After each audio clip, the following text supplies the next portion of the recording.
এখন আবার নতুন করে কোনো মানুষ যদি ওই জালেমদের মতো আরম্ভ করে, কালকে একজনের বক্তব্য শুনলাম, সে বলতেছে যে 15 বছর কোরআনের অনুষ্ঠান করতে যেমন অনুমতি লেগেছে, আগামীতে আমরা যদি আসতে পারি এভাবে অনুমতি না একেবারে বন্ধই করে দেব। এই কয়েকদিন ধরে আমরা দেখতে পাচ্ছি অনেকে এমন এমন কথা বলছে, অথচ তার পেটে বোম মারবেন সারা ইখলাস সহ্য করে বলতে পারবে না। তারা ধর্মকে নিয়ে ব্যবসা করতে চায়। আর পরিষ্কার কথা, পরিষ্কার স্পষ্ট কথা আমি কয়েকদিন আগে বলেছিলাম যে যারা এই ধর্ম ব্যবসায়ী তারা ধার্মিক নয়। আর ধার্মিক তারাই যারা ধর্মভীরু এবং যারা আল্লাহকে ভয় করে। আমি মনে করি যে যুদ্ধ অপরাধীদের বিচার কন্টিনিউ করা দরকার রয়েছে। ধর্ম নিয়ে ব্যবসা করে তারা জাতির মধ্যে যে ষড়যন্ত্র চক্রান্ত বীজ বুনতে চায় সেটিকে তারা এগিয়ে নেওয়ার চেষ্টা করবে। তারা ফতোয়া দিচ্ছে যে কোরআনে কারিমে রাজনীতি নেই। নাউজুবিল্লাহি মিন যালিক। আপনি কোরআন কি জানেন? কোরআন লিখতে হয় কি করে তা জানেন? হ্যাঁ, কোরআনে কারিম মানে কি আপনি তা জানেন? মানে যে ফতোয়া দিয়ে দিলেন যে কোরআনে রাজনীতি নেই, যার ওপরে নাজিল হয়েছিল সেই মুহাম্মদ রাসূলুল্লাহ রাজনীতি করেছেন না করেননি? শুধু করেননি, তিনি রাষ্ট্রপতি ছিলেন। রাষ্ট্রপতি হয়েছেন 1-2 দিন 5 দিনের জন্য, 10 বছর কতদিন? এগুলো কি সব বানানো কথা? আপনি কোন কারণে বলেন যে কোরআনে রাজনীতি নেই? ধর্ম ব্যবসায়ী যারা, এরা ধর্মের নামে ব্যবসা করে। নাউজুবিল্লাহি মিন যালিক। এই কথাগুলো বুঝে হোক না বুঝে হোক যারা বলেছেন তাদের ঈমান চলে গেছে। আপনি এগুলো করতেন তো পরে বলতে পারতেন না, এখনই বলে দিলেন, মানুষ তো সব বুঝে ফেলবে। মানুষ বুঝে ফেলবে না তো এইগুলো তো এখনই বলে দেওয়া ঠিক হচ্ছে না। আপনারা করবেন আমরাও জানি। সামনে বসা মুসলমান ভাইরা, পর্দার আড়ালের সম্মানিতা মা এবং বোনেরা, প্রশাসনের ভাইরা, প্রাণ প্রিয় বিবাড়িয়াবাসী, আল্লাহর দরবারে শুকরিয়া জানাচ্ছি যিনি আমাদের মানুষ বানিয়েছেন। ওয়ালাকাদ কাররামনা বানি আদম, আমি মানুষকে সম্মান দিয়েছি।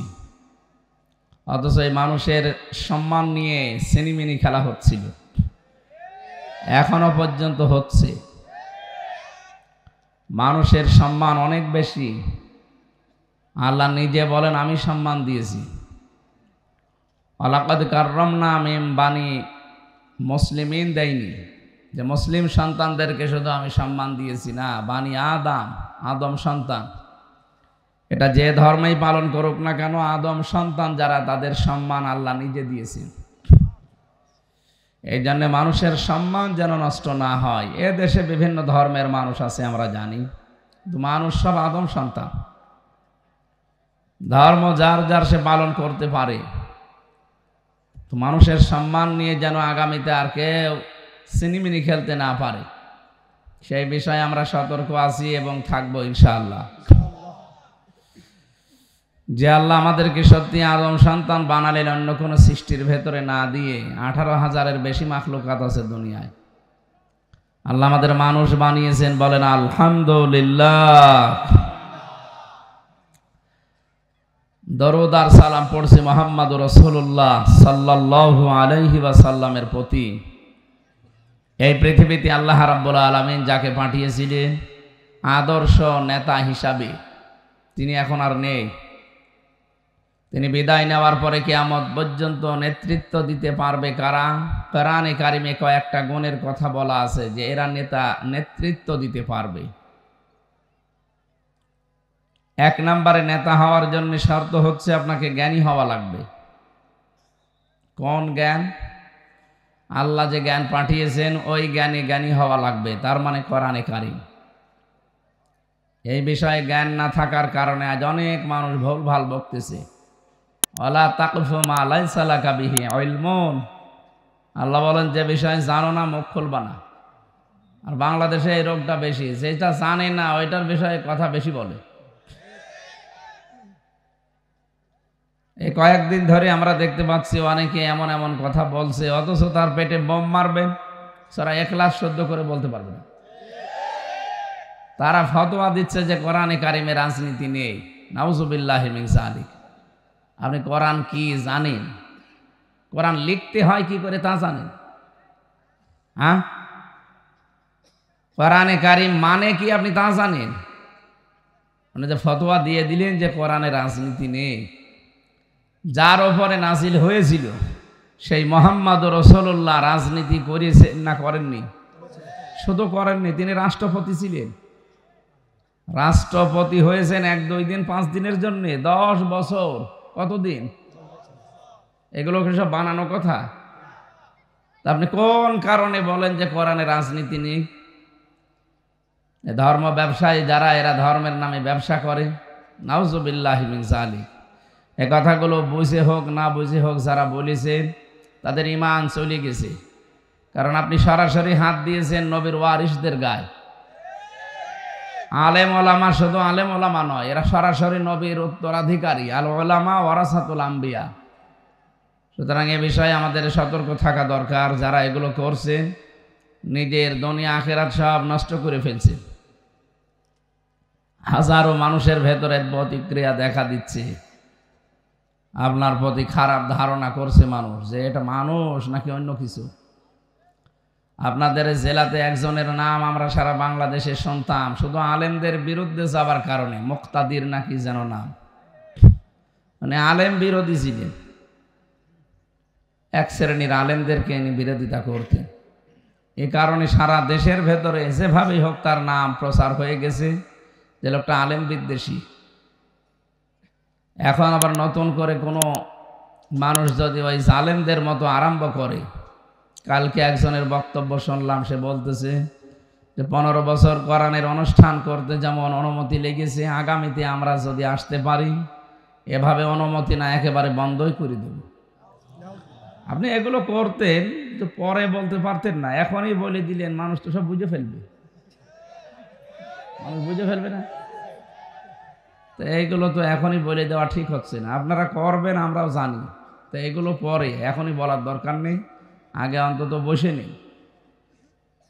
না বসতে যদি সবই ফাঁস করে দেন তো মানুষ এমনিই তো বুঝে ফেলছে অনেক কিছু, আবার বুঝেও ফেলছে, বুঝে ফেলবেও। এই জন্যে মনের ভেতরে যা আছে এটা যেন থাকে।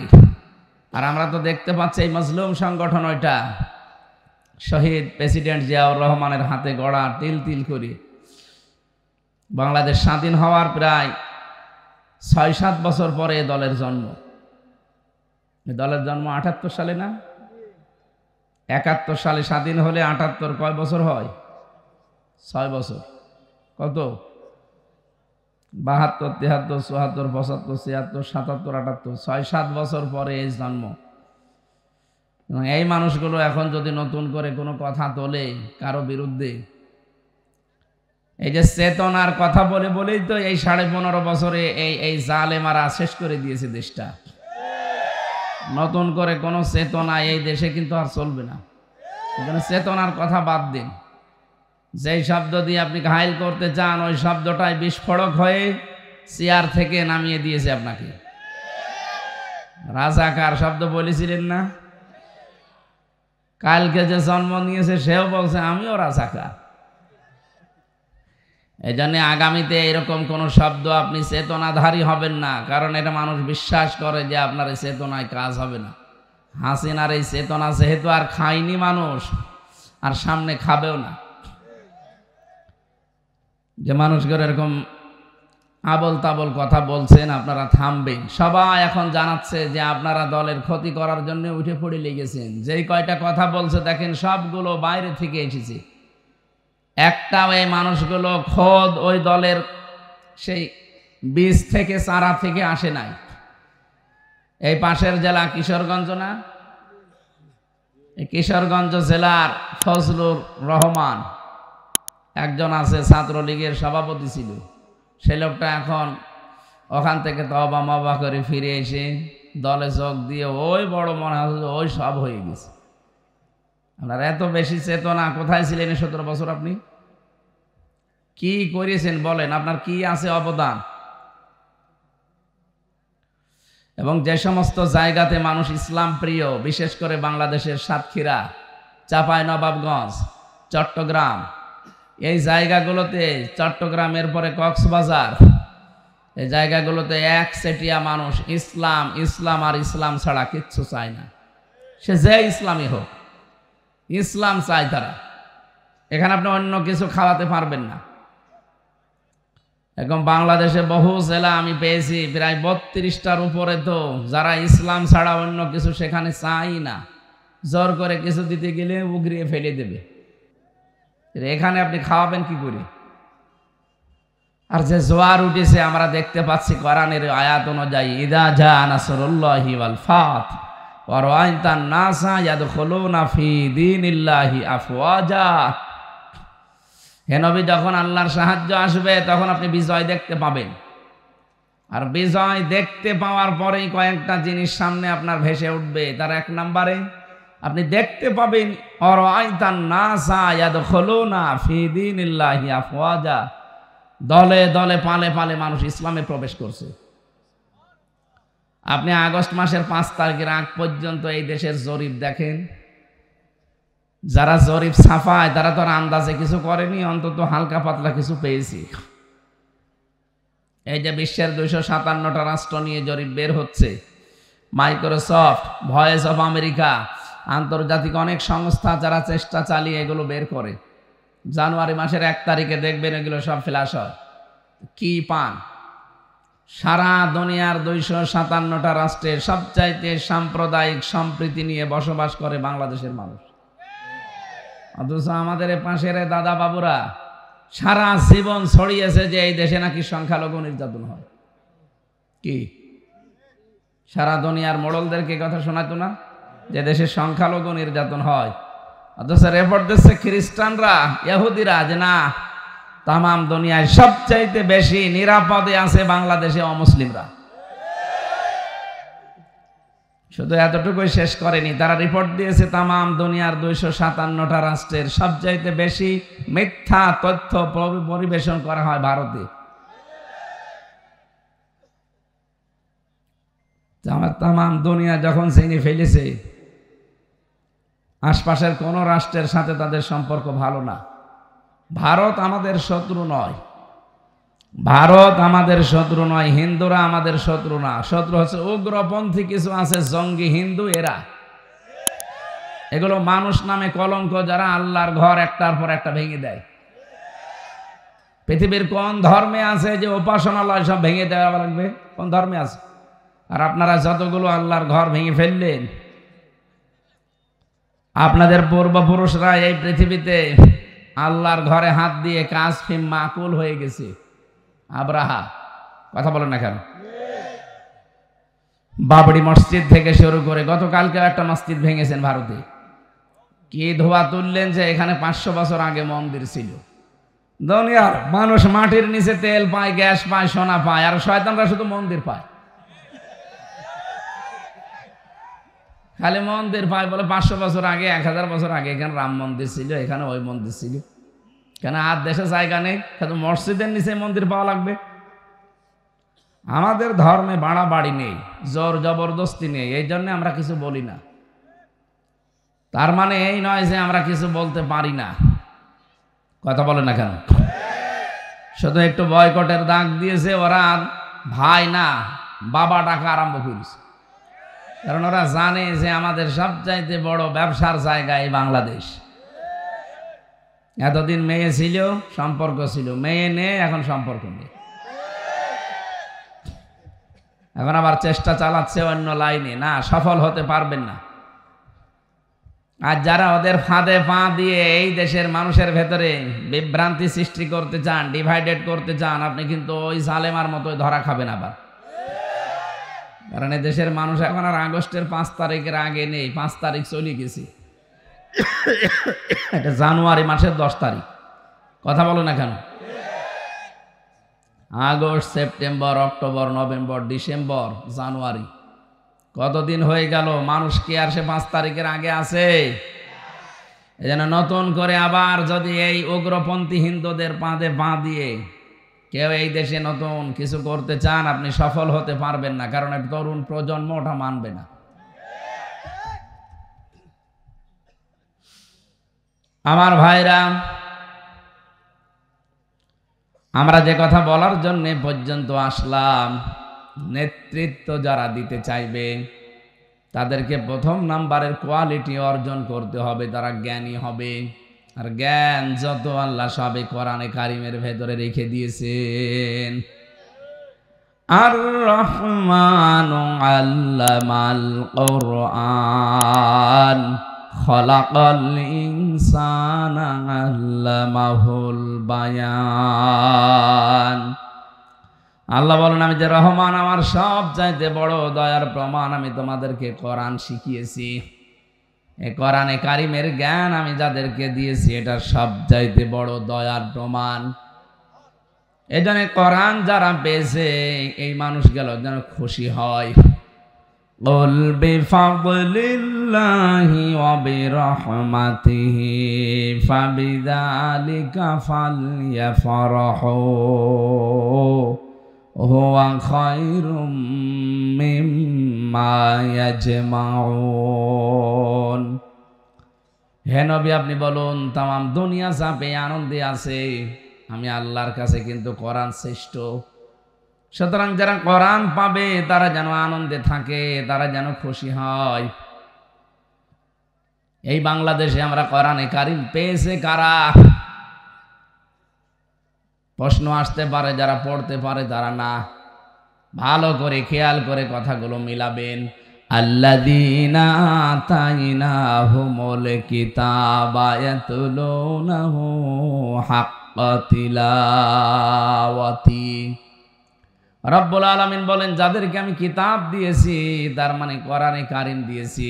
কোরআনের 53টার উপরে নাম আমি পেয়েছি, তার একটা নাম আছে, কোরআনের নাম কিতাব। কোরআনের নাম কি? এই কিতাব যাদেরকে দিলাম, এই পৃথিবীর ময়দানে মানুষগুলো দেখবেন তারা হক আদায় করে কোরআন পড়ে। আমি হাক্কা তিলাওয়াতের ব্যাখ্যা পড়েছি।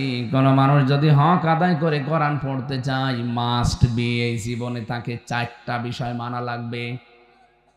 ও বেবাড়িয়াবাসী, মিলান তো আপনার জীবনে আপনি কোরআন পেয়েছেন কিনা, আপনি আসলে হক আদায় করে তেলাওয়াত করেন কিনা। আমি আবার বলছি, রিপিট করছি, ভালো করে খেয়াল করেন। যারা কিতাব পেয়েছে, কোরআন পেয়েছে, তারা এর হক আদায় করে পড়ে। উলাইকা ইউমিনুনা বি, আর এরাই কোরআনে বিশ্বাসী। আমা ইয়াকফুর বিহি ফাউলাইকা হুমুল খাসিরুন। যারা এভাবে পড়ে না, হক আদায় করে না, এই মানুষগুলো আমার কোরআন বিশ্বাসও করে না, তারা ক্ষতিগ্রস্ত। বলেন নাউজুবিল্লাহ। মনে মনে ভাবতে পারেন কি বলছে? আমার বাড়িতে কোরআন শরীফ আছে, আমার 2 ছেলে হাফেজ, আমি প্রতি সপ্তাহে একটা করে খতম করি, আর এ বলে কোরআনই আমি নাকি পড়ি না। না, পড়া এই শব্দটা যদি কেউ হক আদায় করে কিছু পড়তে চায়, তাকে 4টা শর্ত মাস্ট বি মানা লাগবে, নয়তো তার পড়ার হক আদায় হবে না। কথা বলছে? 1 নম্বরে আপনাকে শুদ্ধ করে পড়া লাগবে। এটাকে আমি বানাচ্ছি নাকি?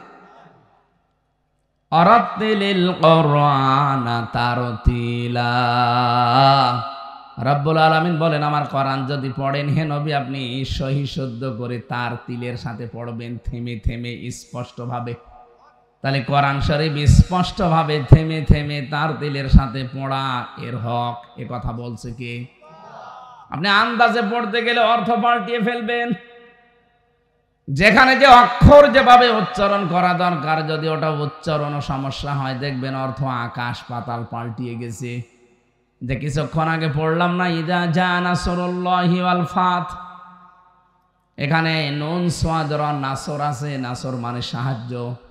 নুন সিন র নাসর যদি কেউ উচ্চারণ করে, মুখটা গোল না করে স্বাভাবিকভাবে সিন দিয়ে, তাহলে বাংলা অর্থ হবে, যখন আসবে ঈগল পাখি, যখন আসবে আল্লাহর সাহায্য, তখন আপনি বিজয় পাবেন। আর আপনি অর্থ করছেন, যখন আসবে ঈগল পাখি, তখন আপনি বিজয় পাবেন। এটা কথা হলো। খালি একটা অক্ষর একটু উলট পালট হয়ে গেছে উচ্চারণে, আপনি দেখেছেন অর্থ কি করে আকাশ পাতাল বদলিয়ে গেল। এজন্য কোরআন পড়তে হলে শুদ্ধ করে পড়া লাগবে। সারা বাংলাদেশের ভেতরে যতগুলো জেলাতে কোরআন শুদ্ধ করে পড়ানো হয়, তার ভেতরে বেবাড়িয়া অন্যতম। কথা ভালো করে বুঝে মিলাবেন। তাহলে হক আদায় করে পড়ার শর্ত কয়টা? আরো জোরে বলেন, এটা ক্লাস চলছে, ছাত্রের মতো বলেন তো কয়টা? এক নম্বরে কি করে পড়া লাগবে? আমি আল কোরআন রিসার্চ ফাউন্ডেশনের সদস্য ছিলাম জেলে যাওয়ার আগে। ওই সময় আমরা একটা রিপোর্ট পেয়েছিলাম, এই দেশে 100 জনের 95 জন মানুষ কোরআন শুদ্ধ করে পড়তে পারে না। তাহলে হক আদায়ের একবারেই গোড়া কেটে ফেললেন আপনি।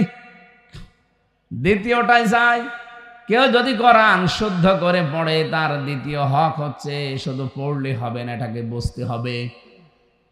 ওয়ালাকাদ ইয়াসসারনাল কুরআনা লিযিকরি ফাহাল মিন মুদ্দাকির।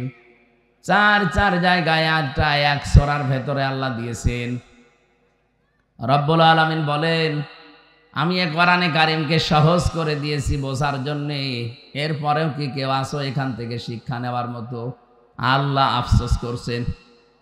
তার মানে আপনাকে শুদ্ধ করে পড়ার পরে এটা বোঝার জন্য চেষ্টা চালাতে হবে। আর আমি জানি সারা বাংলাদেশে বিবাড়িয়ায়, যেহেতু এখানে নবীর ঘর মাদ্রাসা বেশি, কোরআনে কারিম বোঝানোর মতো মানুষ এই জেলায় বেশি, তার মানে দুইটা পাওয়া গেছে। কি কথা বলছেন না? 3 নম্বরে, শুধু নিজে বুঝলে হবে না, এটা নিজের প্র্যাকটিক্যাল জীবনে মানতে হবে। কম বেশি এ জেলার মানুষ কোরআনে কারিম মানার ক্ষেত্রে যে দেখি ধরা খেয়ে যায়। কোরআন যদি সত্যি কেউ মানতে চায়, বিশ্ব নবীর হাদিস আমি কিছুদিন আগে কসবার যে কি এলাকায় জেনে এসেছিলাম, কালিয়ারা, ওকে একটা হাদিসের ব্যাখ্যা করেছিলাম প্রথম অংশের, মান ক্বারাআল কুরআনা ফাস্তাযহারাহু, যে ব্যক্তি কোরআন পড়ে আর কোরআনকে ইজহার করার চেষ্টা করে। ইজহার মানে বিজয় করা, শুধু ইজহার মানে প্রকাশ করা না, স্পষ্ট করা না। ওটা নুন সাকিন আর মিম সাকিনের যে কায়দা আছে ইজহার, ওখানে হয়তো স্পষ্টের অর্থ শেষ। কিন্তু তাফসিরে হাদিসের ব্যাখ্যায় যদি কেউ ইজহার শব্দের ব্যাখ্যা শুধুমাত্র স্পষ্ট করা বলে, হবে না, এখন অর্থ আছে। ইজহারের চূড়ান্ত অর্থ হচ্ছে কোরআনে কারিমকে বিজয় করার জন্য চেষ্টা চালাতে হবে। আপনি কোরআন যদি বিজয় দেখতে চান, বিজয় যদি হয়ে যায় কোরআনে কারিম, তাহলে আপনি দেখবেন ফাহাল্লা হালালাহু ওয়া হাররামা হারামাহু, এর হালাল বিধানগুলো আপনি হালাল জেনে মানতে পারবেন, আর হারাম বিধানগুলো হারাম জেনে আপনি ছেড়ে দিতে পারবেন। আদখালাহুল্লাহুল জান্নাহ, নবীজি বলেন আল্লাহ তাকে যেন জান্নাতে দিয়ে দিয়েছে। জান্নাতে দেবে না দিয়েছে? আদখালা এটা মাঝি, এটা পাস্ট। আদখালা ইয়াদখিলু, নবীজি বলেন আল্লাহ তাকে যেন জান্নাতে দিয়ে দিয়েছে।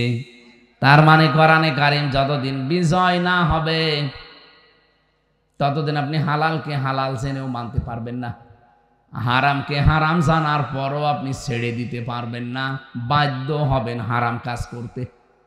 দেশে নেই, সব যোগ্যতা আছে আপনার, সব কিছু ওকে, এরপরও আপনাকে চেয়ারে বসতে দেবে না, 10 লাখ টাকা লাগবে। এরকম জায়গা বাংলাদেশে ছিল না? ছিল মানে সব জায়গায়, প্রাইমারি স্কুল থেকে বিশ্ববিদ্যালয় পর্যন্ত, রান্নাঘর থেকে আদালত পর্যন্ত তাকান, সব জায়গাগুলোতে যোগ্যতা থাকার পরও আপনি বসতে পারবেন না, মামা লাগবে। এই মামা দেওয়া তো হালাল, ঘুষ দেওয়াও যেমন হারাম, নেওয়াও যেমন। বাধ্য হচ্ছে আমি, এই কারণে দেশে কোরআন বিজয় নেই। কোরআন যদি বিজয় থাকতো, আমি এই হারাম কাজ নিজেও করতাম না, করতেও দিতাম না। এই জন্য আমিরে জামাত ডাক্তার শফিকুর রহমান হাফিজাহুল্লাহ অলরেডি ঘোষণায় দিয়েছেন, যদি কোরআন এই দেশে কায়েম হয়, বিজয় হয়ে যায়, সর্বপ্রথম দিন আমরা এই দেশ থেকে চাঁদাবাজি ঝাঁটিয়ে বিদায় করব। কারণ তখন চাঁদাবাজ আপনি করতে পারবেন না। এই যে কিছু মানুষের মাথা খারাপ হয়ে গেল ওই দিনের পর থেকে, তারা মানুষের ভেতরে ছড়িয়েছে ইসলাম যদি আসে হাত কেটে দেবে। আরে ভাই, হাত তো কাটবে চোরের, আপনার কি? আপনার ভয় কিসের? আপনি কি চোর? ঠাকুর ঘরে কে রে?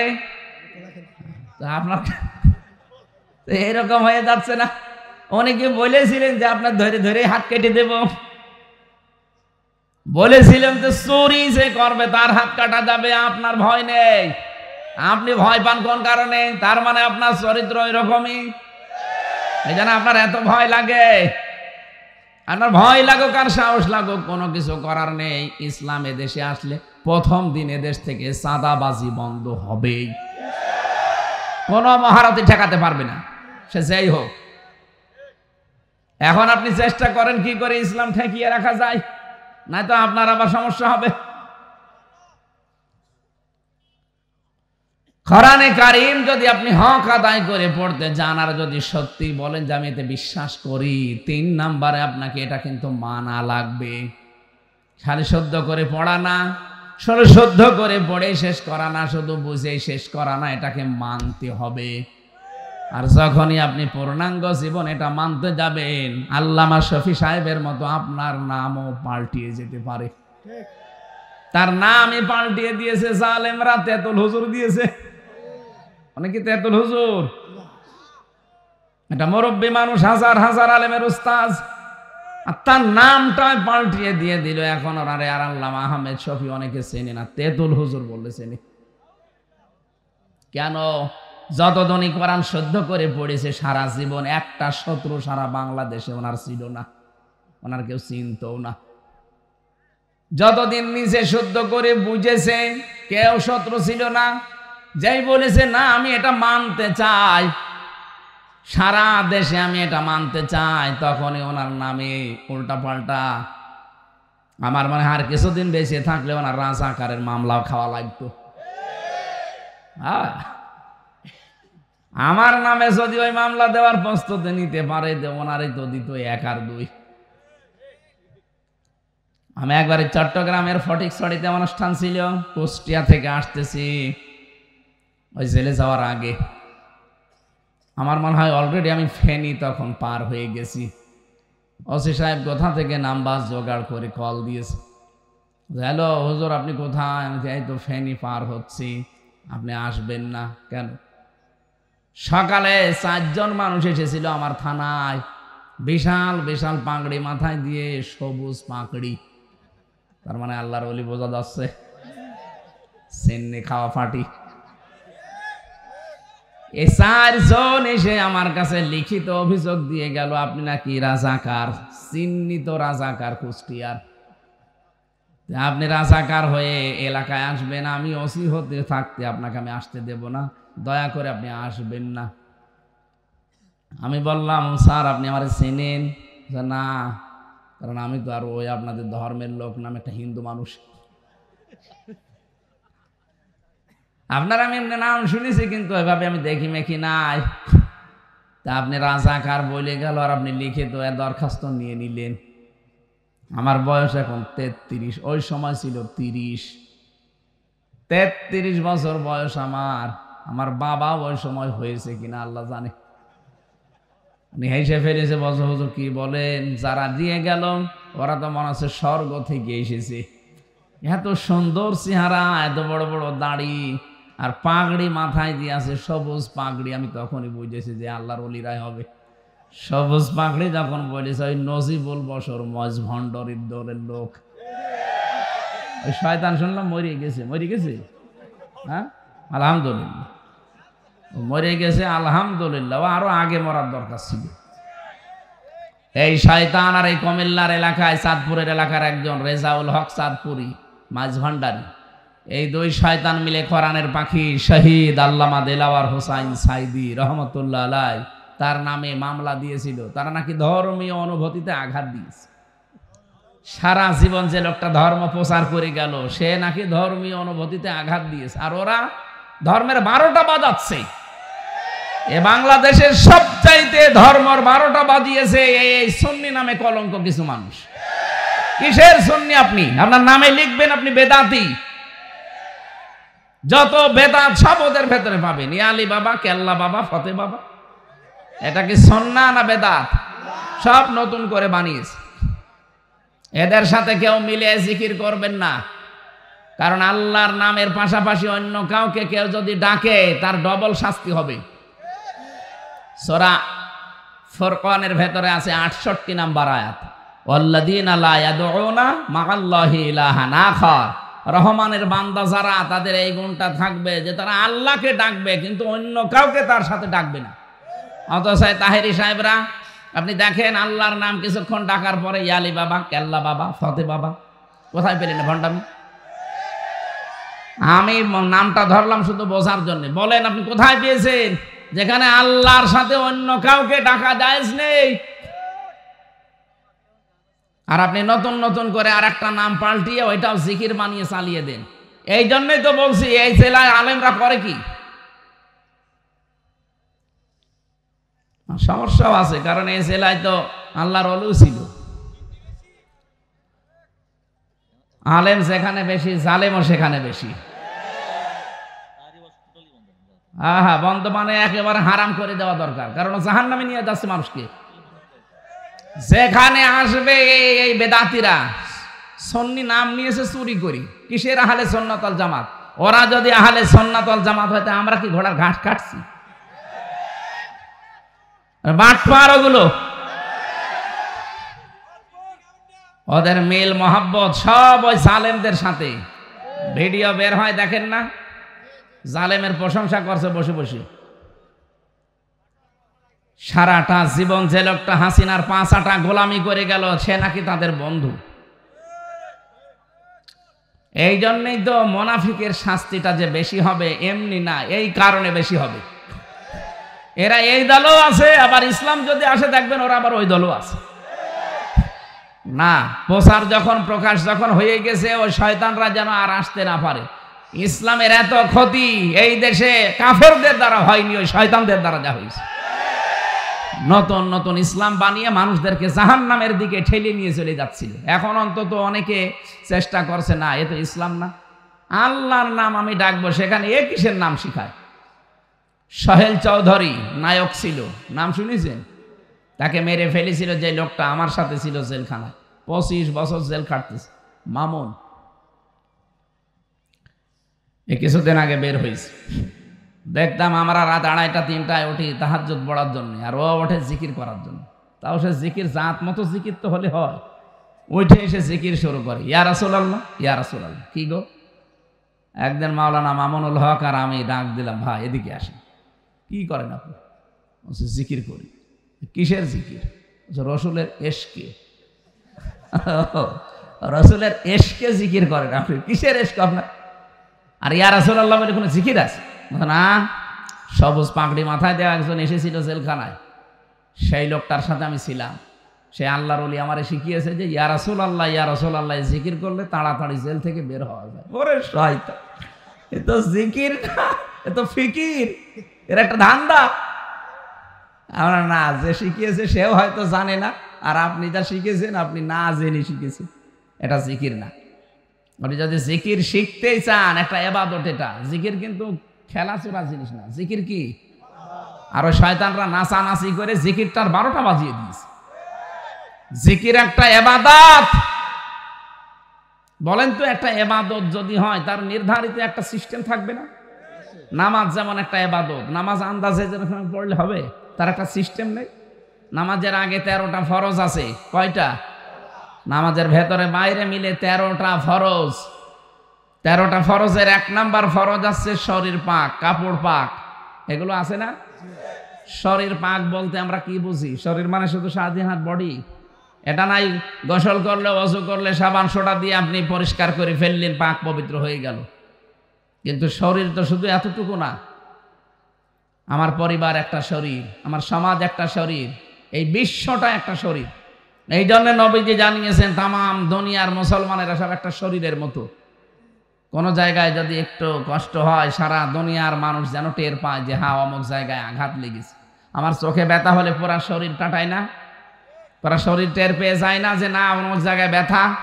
তামাম দুনিয়ার সব জায়গায় কোনো মুসলমান যদি বিপদে পড়ে, অবশ্যই অবশ্যই আপনার এই 220 কোটি 210 কোটি মুসলমান আছে, সবার ভেতরে একটা কষ্ট আসবে। আর যদি না আসে বুঝবেন যে ওটা মুসলমান না। মুসলমানের যদি কিছু হয় অবশ্যই আরেক মুসলমানের কষ্ট হবেই। আর যদি ওর কিছু হওয়ার পরে আপনার ভেতরে কোনো প্রতিক্রিয়া না আসে, বুঝবেন যে না, ও মুসলমান না, ও মুসলমানের ওর শত্রু। বলেন তো, শরীর পাক এই শব্দ শোনার পরে আপনি গোসল করে অজু করার পরে সাবান শ্যাম্পু দিয়ে একেবারে পাক পবিত্র হয়ে চলে গেলেন মসজিদে। এখান থেকে কসবা যে মসজিদ আছে, এই মসজিদে যাবার সময় দেখলেন যে রাস্তার মাঝে একজন শাবনূর দাঁড়িয়ে আছে। কে? এটা আল্লাহর ওলি। এখন ওরে আপনি দেখার পরে দেখলেন নাউজুবিল্লাহ আস্তাগফিরুল্লাহ, চলে গেলেন মসজিদে। ওখানে নামাজে দাঁড়িয়ে তেলাওয়াত করছেন আলহামদুলিল্লাহি রাব্বিল আলামিন। আর মাঝে মাঝে আপনার মনে হবে আমি কি দেখলাম, আমি কি বেশি বললাম? এটা মনে হবে কিনা বলেন তো? তাহলে এখন কি আপনি শাবনূরকে মেরে ফেলবেন? কি করবেন? তাকে পবিত্র করা লাগবে না? কে দিয়ে পবিত্র করবেন? পানি ঢেলে দেবেন না, তাকে পবিত্র করার জন্য বোরকা লাগবে। হ্যাঁ, কথা বললেন না কেন? এখন এই বোরকা দেওয়ার দায়িত্ব কি আমার নাকি ওর স্বামীর, ওর বাবার, ওর বড় ভাই? কথা বলছেন কেন? সর্বোপরি রাষ্ট্রের যিনি দায়িত্বে আছে তার। এই জন্যে তো আমরা এত পাগল হয়ে যাই। এই দেশে এমন কিছু বিধান আছে যেটা ওয়াজের মাধ্যমে হবে না, হামসা কিয়ামত পর্যন্ত ওয়াজ করলেও সম্ভব না, এটার জন্য আইন লাগবে।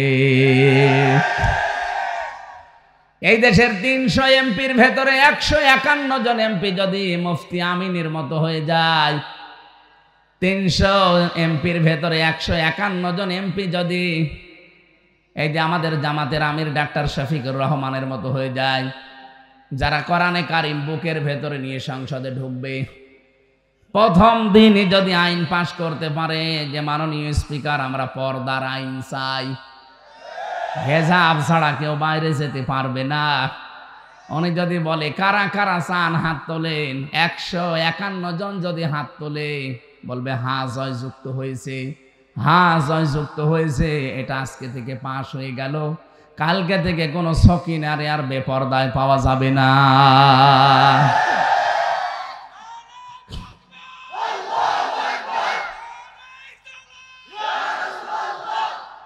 তো এইটাই তো আমরা চাচ্ছি। আপনি যে আন্দাজে নাম বলেন যে এরা ধর্ম ব্যবসায়ী, ধর্মকে পুঁজি করে এরা ক্ষমতায় যেতে চায় না, আপনি আন্দাজে ভুল বুঝেছেন। কিয়ামত পর্যন্ত যদি ক্ষমতায় যেতে নাও পারি তাও চরমপন্থা অবলম্বন করব না। কিন্তু আমরা চাই যেভাবে সিস্টেম আছে সে আমরা আল্লাহর এই বিধানটা কায়েম করতে চাই। আর এই জন্যই তো এই মানুষগুলোকে পাঠাতে হবে কোরআন বুকে নিয়ে যারা ঢুকতে পারে। এমন মানুষকে পাঠানো যাবে না যে লোকটা ঢুকেছে এই লাল পানি খেতে খেতে। এমন মানুষ দেশে ছিল না? যারা মদের ব্যবসা করে, বাবার ব্যবসা করে। এই যে টেকনাফে একজন দায়িত্বে ছিল বদি, ও ইয়াবা সম্রাট ছিল, ইয়াবা সম্রাট। আমার ভাইরা, এই জন্য আমরা যেটা বোঝাতে চাই না, আজানটার একজন জবাব দিয়ে দেন। সুবহানাল্লাহ আলহামদুলিল্লাহ লা ইলাহা ইল্লাল্লাহ লা ইলাহা ইল্লাল্লাহ মুহাম্মাদুর রাসূলুল্লাহ। আমার ভাইরা, আমি কোরআনে কারিম হক আদায় করে পড়ার যে শর্তগুলো লাগিয়েছিলাম, এটাকে আমি বানিয়ে বানিয়ে লাগিয়েছি? বলেন, শুদ্ধ করে পড়তে হবে, 2 নম্বরে বসতে হবে, 3 নম্বরে আপনাকে এটা মানতে হবে। আরে মানার জন্য আমি বারবার চেষ্টা চালাচ্ছি।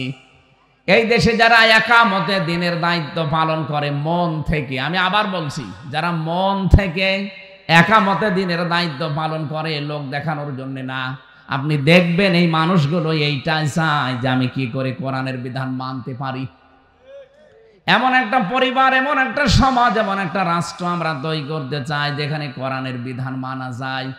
এটা যদি কেউ রাজনীতি মনে করেন, হ্যাঁ এটাই আমার রাজনীতি। আমি তো চাই এদেশের 18 কোটি মানুষ আল্লাহর বিধানগুলো মেনে চলুক। আমি নিজে শুধু মেনে চলবো না, আমি এটা মানতে চাই এবং মানাতে চাই। আল্লামা আহমেদ শফি যতদিন পর্যন্ত নিজে পড়েছেন, বুঝেছেন, মেনেছেন, কিছুই হইতো না। যেই বলেছে না আমি এটা মানাতে চাই, এই দেশে নবীর বিরুদ্ধে কেউ যদি কথা বলে টিকে থাকতে না পারে, আমরা ফাঁসি চাই, তখনই তাকে শাপলা চত্বরে হাজার হাজার মানুষের জীবন দেওয়া লেগেছে। কথা বলেন ঠিক কিনা? আল্লামা দেলাওয়ার হোসাইন সাইদি সহ যত মানুষ এই দেশ থেকে অন্তত এই ফ্যাসিস্ট সরকারের আজমে বিদায় নিল, আপনি বলেন তো তারা যদি সারা জীবন কোরআন পড়তো, কোরআন বুঝতো, নিজেরা যতটুকু আছে মানতো, কিচ্ছু হইতো না তাদের।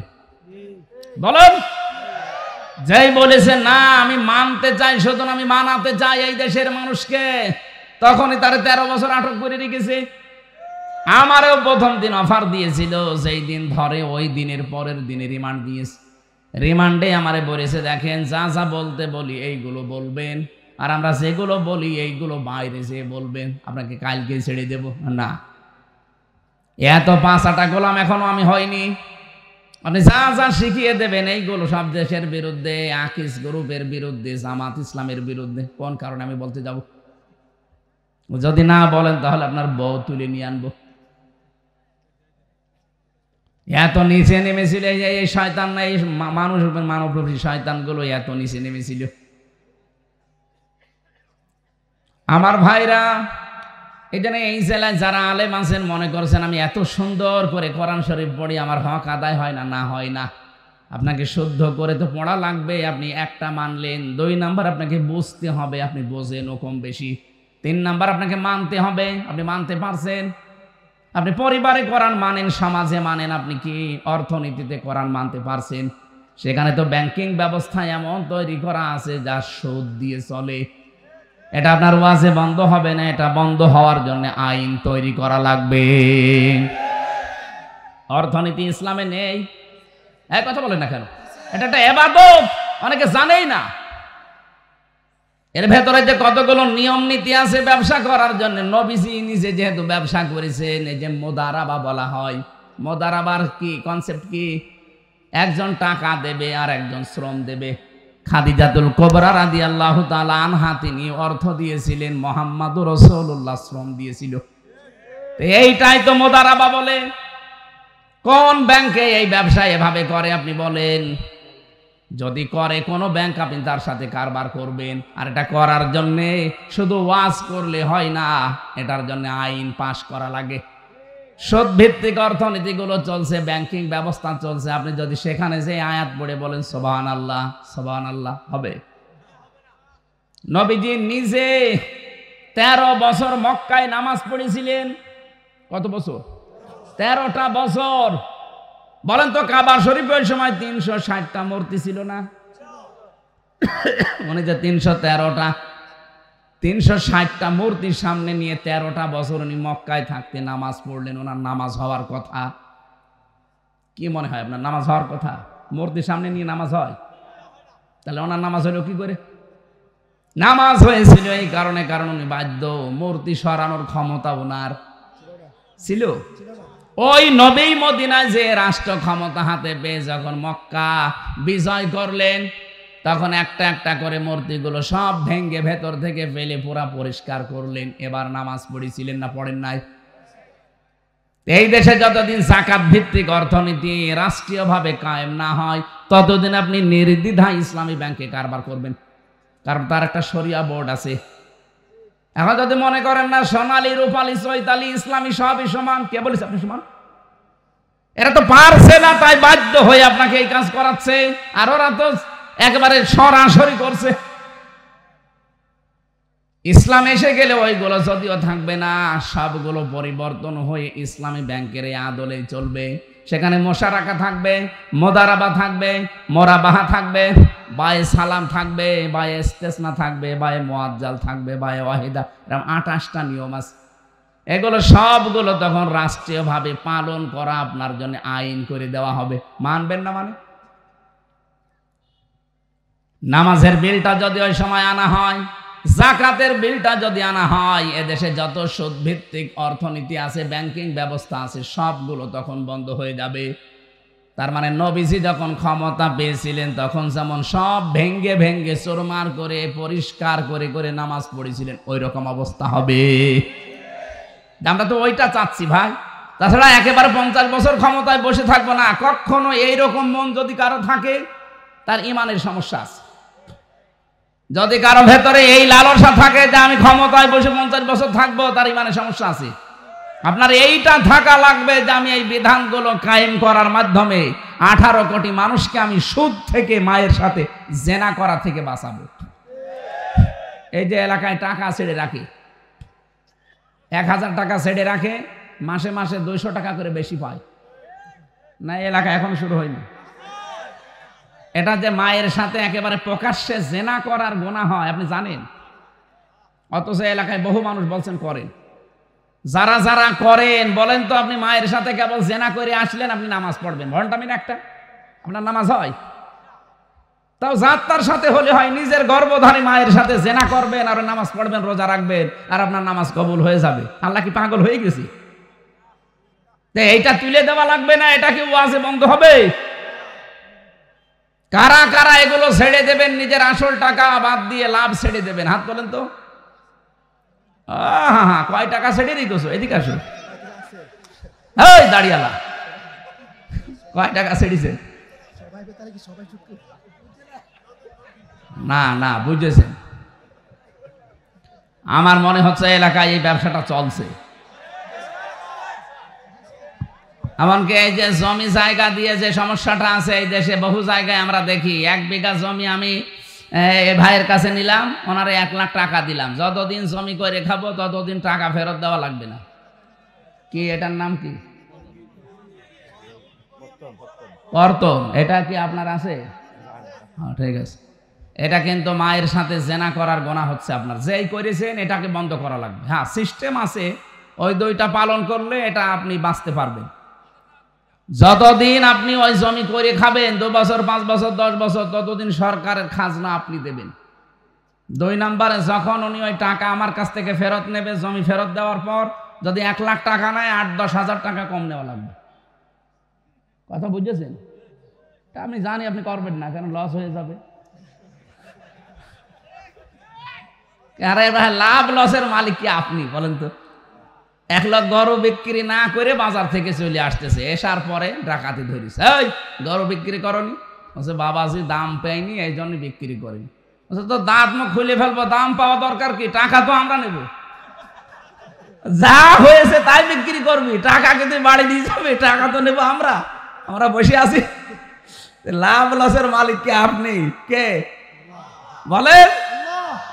সুতরাং আপনারা কি যে ভয় দেখাচ্ছেন যে না লস হয়ে যাবে এরকম করলে, আরে সিস্টেম দিয়েছে আল্লাহ, লাভ লসের মালিকও আল্লাহ, আপনার অসুবিধা কি? সুতরাং এরকম যারা আছেন আপনি ছেড়ে দেবেন ভাই। এই এলাকায় মনে হয় হবে না, কারণ এটা আইন লাগে। বাবা শাহজালাল যত কিছুই বুঝিয়ে দিয়ে এখান থেকে যাওয়ার সময় যা ছিল তাই হয়ে যাবে। সুলাইমান নবী একবার জিনদেরকে বলেছিলেন, আজকের এই আয়াতের তাফসিরে আছে, উনি জিনদেরকে বলেছিলেন জিনেরা একটা মসজিদ বানা। ওরা মসজিদ বানানোর পরে আবার গোড়া থেকে ভাঙা আরম্ভ করেছে। সুলাইমান নবী এসে দেখে পুরা মসজিদ শেষ। কই মসজিদ বানিয়েছিলাম আবার ভেঙে ফেলেছি। কেন? আপনি তো বলেননি যে মসজিদ বানানোর পরে কি করা লাগবে। দেখলাম কাজ কাম নেই, আবার শুরু করি। উনি বললেন ঠিক আছে, মসজিদ বানাও, আর আমি যতদিন ফিরে না আসি ততদিন একটা কুকুরের লেজ সোজা করো। ওরা ঠিক মসজিদ বানানো কমপ্লিট করে একটা কুকুর ধরিয়ে এনে লেজ ধরে টানাটানি করে, লম্বা হয়ে যায়, যে ছেড়ে দেয় আবার কাছে দেয়। তেল মোবাইল নিয়ে আয়, তেল মোবাইল নিয়ে টানাটানি করে, যেই টানে লম্বা হয়, ছেড়ে দেয় কাছে যায়। না এ হবে না, বাঁশ নিয়ে জায়গা মতো বাঁশ দিয়ে টাইট করে বেঁধে রাখ। 2-3 দিন একাধারে বেঁধে রেখেছে, মনে কাছে সোজা হয়ে গেছে, যেই ভুলে দিয়েছে আবার যাচ্ছে। সুলাইমান নবী এসে দেখছেন ওরা টানা টানিতে ব্যস্ত। কি ওরা কি কুকুর? এ তো ডিজিটাল কুকুর। এত করে আমরা টানাটানি করি, মনে হয় যে লম্বা হয়ে গেল, যেই ছেড়ে দেয় আবার যাচ্ছি। এই 15.5 বছরে আমরা এরকম একটা কুকুর পেয়েছিলাম। যত টানি দেখে হ্যাঁ ঠিক হয়ে গেল, যেই ছেড়ে দি যা আবার যাচ্ছিল। আল্লাহ যাক আমাদেরকে বাঁচিয়েছেন কুকুর থেকে। আপনি আবার কুকুর বললাম বলে মনে করি না যারা পালিয়ে গেছে আমি ওদের বলছি। ছিল, এ দেশে ছিল না, জনগণ বহু চেষ্টা চালিয়েছিল, অনেকে জীবন পর্যন্ত দিয়ে চেষ্টা চালিয়েছে যে দেখি হয় কিনা। না, কুকুরের লেজ যেমন ওদের স্বভাবও সেরকম, পাল্টাতে পারেনি এ মানুষগুলো। তা আমরা মনে হয় এখানে যে অবস্থা দেখলাম, আপনারা এই সুদ ছাড়তে পারবেন না যতদিন যাকাত ভিত্তিক অর্থনীতি কায়েম না হয়। এই জন্য আমরা যারা কোরআন শুধু পড়ছি, এই জেলায় বহু মানুষ আছে শুধু শুদ্ধ করে পড়ে, শুধু বোঝে, শুধু নিজে মানে না। আরে ভাই, এটা মানাতে হবে। নবীজি যেই বলেছে আমি এটা মানাতে চাই এই আরব জাহানে, তখনই তাকে দেশ থেকে তাড়িয়ে দিয়েছে। তখন 82 বার তাকে হত্যার চেষ্টা চালিয়েছে ইহুদিরা। কতবার? 82 বার। এই জন্য আমাদের দেশে আমরা যারা সত্যিকারের অর্থে কোরআন শুদ্ধ করে পড়ি, যারা বুঝি, যারা নিজেরা মানি, আর যারা বলি না আমি একা মানবো না, আমি মানাতে চাই, তখনই তাদের নামে উল্টাপাল্টা কথা আমরা জারি হতে দেখি। যত কিছুই জারি করেন না কেন, এই দেশে আমরা কোরআন শুধু নিজে মানবো না, আমরা মানাতে চাই। কথা বলেন না কেন? এবার আমরা দেখতে চাই যে 56,000 বর্গ মাইল আল্লাহর কালাম দিয়ে চলছে। আর এটা সামনে আমার মনে হচ্ছে যে সম্ভব। আজকে আমি বিমানবন্দরে, ওরা হেলিকপ্টারে আমার নিয়েছিল ফরিদপুরে, ওখান থেকে এখানে নামিয়ে দিয়ে গেল। যাওয়ার সময় পাইলট আমারে বলছিল যদি দৃশ্য সারা দেশেই তো ঘুরছি, যা দেখছি, ইসলামের একটা গণজোয়ার আরম্ভ হয়েছে। মানুষের ভেতরে যে প্রতিক্রিয়া দেখছি, এবং আমরা রিপোর্টগুলো, আন্তর্জাতিক রিপোর্ট আমরা দেখি। আগস্টের 5 তারিখের আগে মাত্র 100 জনের 15 জন মানুষ চাইতো এদেশে কোরআনের বিধান কায়েম হোক, আল্লাহর বিধান দিয়ে দেশটা চলুক। মাত্র 100 জনের কয়জন? অথচ এই যে এই জানুয়ারি 1 তারিখে একটা রিপোর্ট পেয়েছে, উনি বলল যে আমরা দেখতে পেলাম এই দেশে এখন 100 জনের 58 জন মানুষ চাচ্ছে ইসলাম এদেশে কায়েম হোক। কারণ এদেশের মানুষ হিন্দু, বৌদ্ধ, খ্রিস্টান, মুসলমান সব বুঝে ফেলেছে যে বহু কিছুই দেখলাম, ইসলাম ছাড়া শান্তি কোনো জায়গায় নেই। যারা অন্তত ইসলাম একটু মেনে চলে তাদের কাছে এই দেশটা নিরাপদ। উনি আমার 2 জনের নামও বলল, মাওলানা মতিয়ার রহমান নিজামী, আলী আহসান মোহাম্মদ মুজাহিদ। বলছে এই 2 জন ইসলামী মাইন্ডের ছিল, অথচ উনি মুসলমান না। ওই লোকটা মুসলমান না, এটা হিন্দু মানুষ। আজকে যিনি নিয়ে এসেছিল পাইলট, মুসলমানও না। উনি বলছে আমরা যা দেখতে পাচ্ছি এই 2 জন মানুষকেও তো আমরা দেখেছিলাম, এরা ইসলাম মেনে চলতো, এই জন্য এদের একটা টাকা দুর্নীতি পাওয়া যায়নি। পৃথিবীর ইতিহাস এরা পাল্টিয়ে দিয়েছে।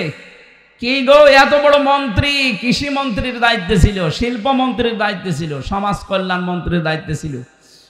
এই আপনাদের এই জেলায় একজন ছিল না সমাজ কল্যাণ মন্ত্রী, মারা গেছে মনে হয়, নাকি পাশের জেলা মহাসিন নাকি জানে না, ওই যে আলী মহাসিন নাকি নাম ছিল, ওই যে হবিগঞ্জের লোকটা মনে হয় ঘুমাইতো খালি। আমি কয়েকটা ভিডিও দেখেছিলাম, ও কোনো জায়গায় বক্তৃতা দিতে দিতে ঘুম শুনিস। কি গো, সমাজ কল্যাণ মন্ত্রী ছিল, লোকটা মরে গেছে না? হ্যাঁ, মারা গেছে। একটা হিন্দু মানুষ আমারে বোঝাচ্ছে যে হুজুর এইরকম মানুষ যদি 52 জন মন্ত্রী এই দেশে তৈরি হয়ে যেত, তাহলে এই দেশটা একটা মিনি স্বর্গ হয়ে যেত। অত জান্নাত বলে না, স্বর্গ বলে। বলছে মিনি স্বর্গ হয়ে যেত। আমি বললাম হ্যাঁ, এইটাই দরকার। এই দেশে শুধু 300 জন এমপির ভেতরে 151 জন এরকম তৈরি হোক, তাদের 620টা বাড়ি হবে না, তাদের একটা বাড়ি। আমি পাবনায় গিয়েছিলাম, মাওলানা মতিয়ার রহমান নিজামী সাহেবের বাড়ি, একজন মন্ত্রী, কয়েকবারের এমপি, তার বাড়ি এখনো টিন উপরে, নিচে চাটাই দেওয়া আর মাটির দেওয়াল। আর আমরা শুধু মেম্বার হতে দেরি। মানুষ তো এখন সব বুঝে ফেলেছে ভাই। তারা হিন্দুরাও বলছে যে না, এদেশে ইসলাম ছাড়া শান্তি পাওয়ার কোনো রাস্তা নেই। আপনি দেখেননি সেদিন আমিরা জামাত ডক্টর শফিকুর রহমান খুলনা গিয়েছিল, খুলনা কয়রা, ওখানে একজন হিন্দু নেতা সে এসে বলছে দেখেন যা দেখলাম, যা বুঝলাম এই দেশে, ও তো আল্লাহ বলতে পারে না, একেবারে বলছে উপরওয়ালার বিধান ছাড়া শান্তি হবে না। তারা বুঝে ফেলছে, আর আপনি এখনো বোঝেন না মানে, নাকি না বোঝার ভান করে আছেন? এই ভান বাদ দেন। ভান বাদ দেন, এখন সময় চলে এসেছে, যেহেতু এই কয়েক মাসে 15 থেকে 58 হয়ে গেছে, আর কিছুদিন যেতে দেন। ইসলামের যে জোয়ার সৃষ্টি হয়েছে, 100 জনের 100 জন মানুষ বলতে বাধ্য হবে যে আমরা ইসলামে দেশে চাই। মানুষ যখন ভিকটিম হয়ে যায় তখন তার দিক দ্বারা ঠিক থাকে না। আমি নিজে ছিলাম তো, নিজে বুঝেছি। ভালো মানুষ ধরে নিয়েছে আপনি টাকা চাবেন, আমারে নিয়েছে বলছে 10 লাখ টাকা দেন, নাই তো 50টা মামলা দেব। মনে হচ্ছে টাকা আমার বাবার কাছে পাই, সে টাকা চাচ্ছে। আগস্টের 5 তারিখের পরও আমরা দেখলাম অনেককে চাঁদাবাজি করতে, মনে হচ্ছে টাকাও পায়, যে বলছে দেন। আরে ভাই, চাঁদাবাজি না করে আমিরে জামাত বলে না যে ভিক্ষা করে খাবেন। আপনি মানুষ, চাঁদাবাজি করেন। ঢাকা তো এত খারাপ না। হ্যাঁ, এই আমি 19 সালে আমার মাহফিল ছিল সিরাজগঞ্জে, ওই যে লালন শাহ সেতু পার হয়ে গাড়ি আমার আটকিয়ে দিল ডাকাত, যা ছিল শব্দ নিয়ে নিল, ড্রাইভারকে দিল 2 চড়, দিয়ে ওর মোবাইলটা নিয়ে নিল। নিয়ে আমি বললাম ঠিক আছে চলেন। হুজুর দাঁড়ান, যাবেন যে চলে, এখনো কুষ্টিয়া কত দূর, তেল মেল লাগবে না, কিছু আছে? না, আর কিছু নেই। তো ওখান থেকে 500 টাকা বের করে বলছে যে 5 লিটার তেল কিনে নেবেন, নিয়ে বাড়ি যাবেন। ড্রাইভার কিছুক্ষণ যাওয়ার পরে বলছে হুজুর ডাকাত হলেও ইমানদার ডাকাত। আমরা তো এরকম ইমানদার ডাকাত দেখতে পাচ্ছি না, ইমানদার ডাকাত না। এই কয়েকদিন আগে নারায়ণগঞ্জ বন্দর এরা 12:30টার পরে 12:30টার পরে গেছে এই চাঁদাবাজি করতে। এত বড় সাহস, গাইবান্ধার জজের কাছে 50 লাখ টাকা চাঁদা শেষ। বসে আমি রাতের বেলা চাইলাম, কে গো, মানুষ টের পাইলো কি করে? আরে শয়তান, রাত 12টা 1টায় বলে আমি চাঁদা চেয়েছি, মানুষ টের পেলো কি করে? কি মেশিং ওরা লাগিয়ে বসে আছে জানেন আপনি? আমি নিচে দেখিয়ে এসেছি রিমান্ডে। আপনি পায়খানায় বসে বসে কি করছেন সেটা ওরা দেখতে পাচ্ছে। এত বড় কঠিন জিনিস ওদের হাতের মুঠার ভেতরে। গোয়েন্দা বিভাগের এখন বলছে যে আমরা দেশটা শুধু দেখতে চাচ্ছি যে কে কিভাবে কি করে, সব তো আমাদের নখদর্পণে আছে। এই জন্য আপনি থামেন, দলের নাম নিয়ে হোক আর নিজের পরিচয় হোক, যা করছেন, একবার যদি ওই 4 দেওয়ালের মাঝে চলে যান না, কোনো বাপ আপনাকে বের করবে না। কত অসহায় হয়ে থাকা লাগে, আমি নিজে তো দেখেছি 3টা বছর, কেউ কারো না।